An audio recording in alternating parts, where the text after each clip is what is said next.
ক্রিকেটের সব খবরাখবর সবার আগে পেতে এখনই সাবস্ক্রাইব করুন এবং বেল বাটনে প্রেস করুন।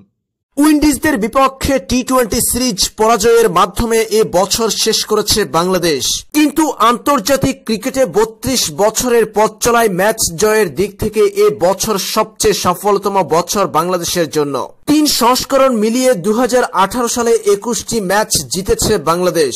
এর আগে সবচেয়ে বেশি জয়ের বছর ছিল 2006 সাল। সে বছর 19টি ম্যাচ জিতেছিল টাইগাররা। এ বছর অবশ্যই নিজেদের ইতিহাসে সবচেয়ে বেশি ম্যাচ খেলেছে বাংলাদেশ। 21 জয় এসেছে 44 ম্যাচে।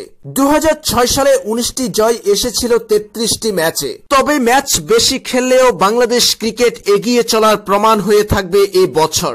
1986 সালে এশিয়া কাপের মধ্য দিয়ে আন্তর্জাতিক ক্রিকেটে পা রেখেছে বাংলাদেশ। কিন্তু শুরুর অনেকটা সময় ম্যাচ খেলার সুযোগ মিলত অনেক দিন পরপর। প্রথম 12 বছরে বাংলাদেশ খেলতে পেরেছে মাত্র 25টি ওয়ানডে। 1999 সালে বিশ্বকাপ খেলার যোগ্যতা অর্জনের পর বাংলাদেশের ম্যাচের সংখ্যা একটু একটু করে বাড়তে থাকে। 2002 সালে প্রথমবারের মতো 20টির বেশি ম্যাচ খেলেছিল বাংলাদেশ। সেই ধারাবাহিকতায় এবার বছরে 40টির বেশি ম্যাচ খেলল সাকিব তামিমরা। সবচেয়ে বেশি সাফল্য এ বছর এসেছে ওয়ানডেতে।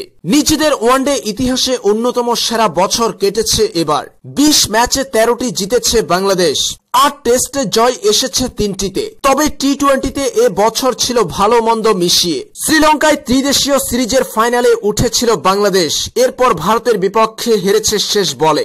জুলাই আগস্টে বিশ্ব চ্যাম্পিয়ন ওয়েস্ট ইন্ডিজের বিপক্ষে তাদেরই মাঠে সিরিজ জিতেছে টাইগাররা। এরপর আফগানিস্তানের বিপক্ষে ভারতের মাটিতে হোয়াইট ওয়াশের লজ্জা। সব মিলিয়ে এ বছরের 16 টি-20-র 5টিতে জিতেছে বাংলাদেশ।